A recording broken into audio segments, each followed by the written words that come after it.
السلام علیکم ورحمۃ اللہ وبرکاتہ۔ میں ہوں سید عبدالوہاب شیرازی۔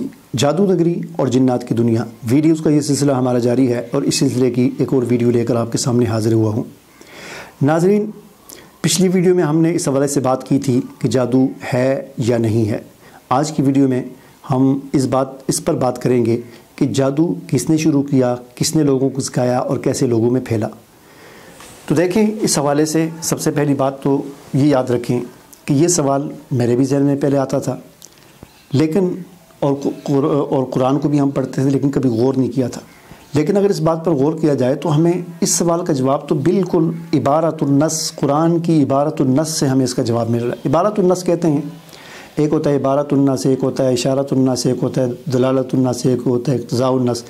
یعنی ایک ہوتا ہے نا کسی چیز کی عبارت سے واضح طور پر الفاظ سے کسی چیز کا پتہ چل رہا ہو، اور ایک ہوتا ہے کہ واضح طور پر تو نہیں پتہ چلتا لیکن وہ عبارت جو ہے اس بات کی طرف اشارہ کر رہی ہے یا اس کے اندر وہ معنی مخفی ہے۔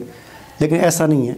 جادو کس نے سکھایا، کیسے لوگوں میں پھیلا اور یہ کیا ہوتا رہا، اس حوالے سے قرآن مجید میں سورہ بقرہ کی آیت نمبر 102 یہ بالکل واضح طور پر اس بات کی حقیقت کو بیان کرتی ہے۔ کبھی اس کو پڑھیں، میں آپ کو پڑھ کے سناتا ہوں۔ اعوذ باللہ من الشیطان الرجیم، بسم اللہ الرحمن الرحیم۔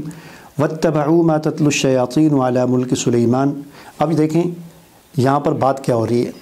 اس آیت میں بات یہ ہو رہی ہے کہ یہودی جادو کیا کرتے تھے، تو جب ان سے کہا جاتا ہے کہ بھئی جادو تو کفر ہے، یہ تو کفر ہے، ناجائز ہے، یہ کیوں کرتے ہو، تو آگے سے ان کا جواب یہ ہوتا تھا کہ یہ تو انبیاء بھی کرتے رہے ہیں، سلیمان علیہ السلام یہ جادو کیا کرتے تھے۔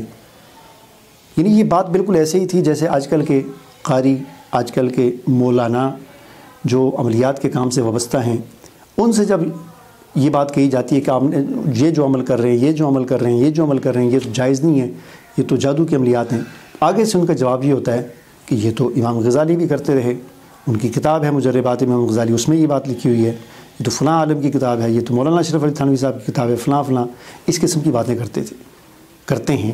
ٹھیک ہے نا؟ یعنی اندھی تقلید کی وجہ سے، تحقیق نہ کرنے کی وجہ سے وہ ان کتابوں پر اعتماد کر رہے ہیں، بعض کر رہے ہیں اور بعض جان بوجھ کر اس کی طرف منسوب کر رہے ہیں غلط چیزیں، اماموں کی طرف یا علماء کی طرف یا اولیاء کی طرف، نیک لوگوں کی طرف۔ تو بالکل یہ حرکت یہودی کیا کرتے تھے، وہ جو جادو ہوتا تھا اس کی نسبت کرتے تھے سلیمان علیہ السلام کی طرف، حالانکہ سلیمان علیہ السلام تو جادوگر نہیں تھے، وہ تو اللہ کے پیغمبر تھے۔ بالکل ایسے ہی امام غزالی جادوگر نہیں تھے، یہ ان کے نام سے بعد میں ایک کتاب منسوب کی گئی ہے، یا ان کی اصل جو کتاب تھی اس کے اندر کچھ چیزیں غلط شامل کر دی گئی ہیں، جو مجربات امام غزالی کے نام سے جادو ٹونے کی چیزیں اس میں شامل کر کے ان کی طرف منسوب کر دی گئی۔ بالکل ایسا ہی یہودی بھی کیا کرتے ہیں، تو آج بھی کرتے ہیں۔ اللہ تعالیٰ نے ان یہودیوں سے کہا کہ وَاتَّبَعُوا مَا تَتْلُو الشَّيَاطِينُ عَلَى مُلْكِ سُلَيْمَانَ۔ یہ یہودی جو حرکتیں کر رہے ہیں نا، یہ جو جادو ٹونا شونا یہ کرتے ہیں، یہ اصل میں سلیمان علیہ السلام کی پیروی نہیں کر رہے، یہ پیروی کر رہے ہیں ان چیزوں کی کہ ما تتلو الشیاطین علی ملک سلیمان، کے جو سلیمان علیہ السلام کے دور حکومت میں شیاطین جو منتر شنتر جنتر پڑھا کرتے تھے ان کی پیروی کر رہے ہیں یہ یہودی، سلیمان علیہ السلام کی نہیں کر رہے۔ وما کفر سلیمان، سلیمان علیہ السلام نے تو کفر نہیں کیا، یہ جادو کفر ہے، وہ تو پیغمبر تھے، انہوں نے یہ کفر نہیں کیا۔ ولکن الشیاطین کفروا، شیاطین اس قسم کا کفر کیا کرتے تھے، یعلمون الناس السحر، لوگوں کو سحر یعنی جادو سکھایا کرتے تھے۔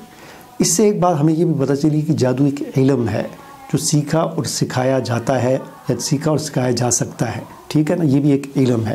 ٹھیک ہے، تو سلیمان علیہ السلام نے یہ شیطان کیا کرتے تھے، تو ہمیں ہمارے سوال کا جواب بھی مل گیا۔ ہمارا سوال یہ تھا کہ جادو کس نے سکھایا، تو قرآن کہتا ہے کہ جادو شیطانوں نے انسانوں کو سکھایا، پھر آگے انسانوں میں اس کا تعلیم و تعلم کا سلسلہ جاری ہو گیا۔ وما انزل علی الملکین ببابل ہاروت و ماروت۔ اب دوسرا سوال یہ پیدا ہوتا ہے کہ وہ جو دو فرشتے آئے تھے وہ بھی تو لوگوں کو سکھایا کرتے تھے جادو، صرف شیطانوں نے تو نہیں سکھایا، ان فرشتوں نے بھی سکھایا ہے۔ اس کا جواب دیا جا رہا ہے کہ وما انزل علی الملکین ببابل ہاروت و ماروت وما يعلمان من احد حتى يقولا انما نحن فتنہ فلا تکفر، کہ وہ جو بابل شہر ہے عراق کا، وہاں پر جو فرشتے نازل ہوئے تھے تو وہ جو لوگوں کو سکھاتے تھے تو وہ اصل میں ایسا ہوتا تھا کہ وہ دو مقصد کے لیے نازل ہوئے تھے۔ ان کو اللہ نے ایک ان کے نازل کرنے کا مقصد یہ تھا کہ لوگوں کے اندر معجزے اور جادو کا فرق ختم ہو چکا تھا۔ نبی جو معجزہ پیش کرتے تھے لوگ اس کو بھی جادو سمجھتے تھے، تو ان فرشتوں نے آ کر بتایا کہ یہ معجزہ ہوتا ہے، یہ جادو ہوتا ہے، ان دونوں کا فرق سمجھایا، معجزے کی بھی حقیقت بتائی کہ معجزہ ایسے ایسے ہوتا ہے، اور جادو کی حقیقت بتائی کہ جادو ایسے ایسے ہوتا ہے۔ تو انہوں نے جادو بتایا کہ جادو ایسے ایسے ہوتا ہے تو لوگوں نے اس طرح کرنا شروع کر دیا، ٹھیک ہے، ایک تو یہ۔ اور دوسرا یہ کہ وما يعلمان من احد، وہ کہا کرتے تھے کہ انما نحن فتنہ، ہم فتنہ ہیں، یعنی آزمائش ہیں، اللہ نے ہمیں تمہارے امتحان کے لیے اتارا ہے، کہ اللہ تعالیٰ دیکھنا چاہتا ہے کہ کون اس امتحان میں پورا اترتا ہے۔ ہم بتائیں گے کہ جادو کیا ہوتا ہے، اور ساتھ یہ بھی بتائیں گے کہ یہ کفر ہے، پھر تمہارا امتحان شروع ہو جائے گا کون یہ کفر کرتا ہے کون نہیں کرتا۔ یہ بالکل ایسی ہی بات ہے کہ جیسے بکری کو بھی اللہ نے پیدا کیا، سور کو بھی اللہ نے پیدا کیا، لیکن اللہ نے فرمایا کہ بکری حلال ہے، سور حرام ہے۔ اب ہماری آزمائش شروع ہوگی کہ کون سور کھاتا ہے اور کون نہیں کھاتا، ٹھیک ہے۔ یہی تو امتحان ہوتا ہے، پورا 11 مہینے ہم کھاتے پیتے رہتے ہیں، 12ویں مہینے میں آ جاتا ہے کہ اب یہ 1 مہینہ روزہ ہے، تم نے دن کو نہیں کھانا، یہی تو امتحان ہوتا ہے۔ تو بالکل ایسے ہی اللہ تعالیٰ نے ان فرشتوں کو بھیجا، فرشتوں نے آ کر بتایا کہ یوں کرو گے یوں کرو گے، یہ نقش بناؤ گے تو یہ ہوگا، یہ نقش بناؤ گے تو یہ ہوگا، یہ منتر پڑھو گے تو یہ ہوگا، لیکن ایسا کرنا نہیں ہے کیونکہ یہ کفر ہے۔ تو یہاں سے لوگوں کا امتحان شروع ہو گیا، اور کچھ لوگوں نے اس کو کرنا شروع کر دیا۔ تو یہ جادو اس طرح مطلب شروع ہوا، آغاز اس کا شیاطین نے کیا، پھر آگے فرشتوں نے آ کر لوگوں کو بتایا کہ بھائی یہ شیطانوں نے سکھایا ہوا ہے، اس کو نہ کرو، اس طرح نہ کرو، اس طرح کرنے سے یہ ہوتا ہے لیکن ایسا نہ کرو، یہ کفر ہے۔ تو اس تمام بات سے آپ کو جادو کی حقیقت کا پتہ چل گیا ہوگا کہ جادو کیسے شروع ہوا۔